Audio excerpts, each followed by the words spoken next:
আসসালামু আলাইকুম, কেমন আছেন সবাই? আশা করছি সবাই খুব ভালো আছেন। আমরাও আলহামদুলিল্লাহ ভালো আছি। তো গতকাল সারা রাত আমরা ঘুমোতে পারিনি, শুধু আমাদের ফ্ল্যাটটাতে কারেন্ট চলে গিয়েছিল, কি একটা সমস্যা হয়েছে। তো যাই হোক, সকাল সকালে হচ্ছে ইলেকট্রিশিয়ান দিয়ে ঠিক করা হলো। এরপরে হচ্ছে নাস্তা নিয়ে বসলাম। তো অনেক দিন পরে একটু মুরগির স্যুপ আর হচ্ছে পরোটা নিলাম। সাবহাত এই ফার্স্ট ট্রাই করবে, আমাকে সে বলল যে সে ট্রাই করবে, তো আমিও খুব খুশি হয়ে অর্ডার করলাম। তো দেখার বিষয় হচ্ছে যে এই দুষ্টু বাচ্চাটা খায় কিনা। তো আমি তো খুবই জনকভাবে ছিলাম যে সে হচ্ছে খাবে না। তো যাই হোক, তারপরেও আলহামদুলিল্লাহ হাফ পরোটা খেয়েছে, এটাই আমার জন্য অনেক কিছু। এরপরে তাকে নাস্তা খাইয়ে দিয়ে আর তো ঘুমানো হলো না। এরপরে ভাবলাম যে ফ্রিজটা পরিষ্কার করে নেই। আমি আজকে ফ্রিজ খুলে দেখলাম যে আসলে আমাদের বাঙালি মায়েদের ফ্রিজে আমার কাছে মনে হলো ওই মুহূর্তে যে এমন কিছু নাই যে হচ্ছে খুঁজে পাওয়া যাবে না। তো সাবাহাত কখন চিপস খেয়েছিল সেগুলোকে আমি হচ্ছে প্যাক করে রেখেছিলাম সুন্দর করে। আর গোসল করতে ঢুকেছিলাম, হঠাৎ করে দেখি কলিং বেল বেজে উঠছিল। তো মাছ আলা এসেছিল, ইলিশ মাছ আর হচ্ছে চিংড়ি মাছ দিয়ে গেল।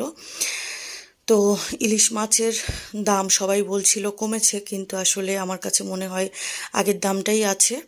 আর চিংড়ি মাছের দামটাও সেমই আছে। দেখা যায় অনেকে বলে কমেছে, কিন্তু আসলে আগের মতোই আছে সব কিছুই। আমার কাছে মনে হলো সবজির দোকানে গেলেও আমার কাছে সেম দামই মনে হয় যে কোনো কমেনি। তো যাই হোক, এক একজনের ধারণা বা এক একজনের কেনাকাটার হয়তো আছে। তো যাই হোক, এরপরেই দুষ্টু বাচ্চাটাকে দুপুরে খাইয়ে দিতে বসে গেলাম। খিচুড়ি ছিল, তো খিচুড়ি দিয়ে একটু ডিম ভাজা করলাম, আর হচ্ছে তার পছন্দের প্রন ছিল, তো প্রনটা দিয়ে তাকে খিচুড়ি খেতে বসিয়ে দিলাম। এই দুষ্টু বাচ্চাটা খাওয়া দাওয়ায় ইদানিং খুবই বিরক্ত করছে। হয়তো তার ভেতরে খেতে ইচ্ছে করে না, কি জানি আমি বুঝতে পারছি না। আর একটু পরপরই তার কান্না আসে। তো এখানে আমি তার সাথে একটু দুষ্টুমি করছিলাম। অনেক দিন থেকে আমাকে বলছিল যে মাম্মাম তুমি আমার সাথে খেলো না, তুমি আমার সাথে কেন খেলো না, আমার সাথে একটু খেলতে পারো না। তো আসলে দেখা যায় কাজ টাজ করার পরে সারাদিন এত ক্লান্ত ক্লান্ত আমাকে একদমই সন্ধ্যার পরে মনে হয় যে পেয়ে বসে, তখন আর আসলে খেলতে ওর সাথে ইচ্ছা করে না।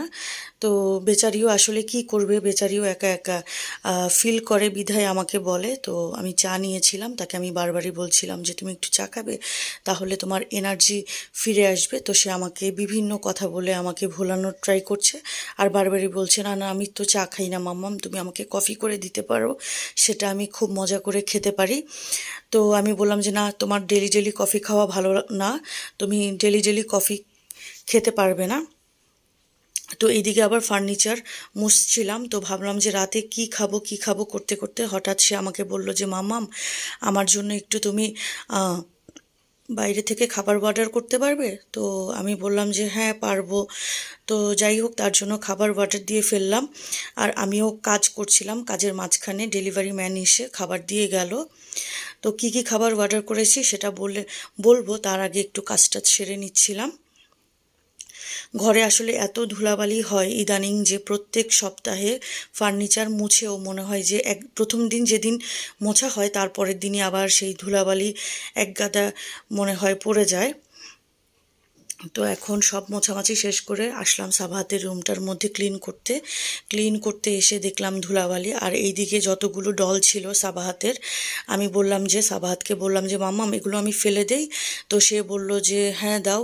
সে কিছু বলল না প্রথমে, পরে বলল যে কেন। তো আমি বললাম যে এগুলো থাকা ভালো না, তুমি তো এখন বড় হয়েছো, এখন আর এগুলোর দরকার নেই, আর তুমি এগুলো দিয়ে এখন আর খেলোও না। তো বেচারি মাশাল্লাহ খুবই ভালো একটা লক্ষ্মী একটা মেয়ে, সে রাজি হয়ে গেল।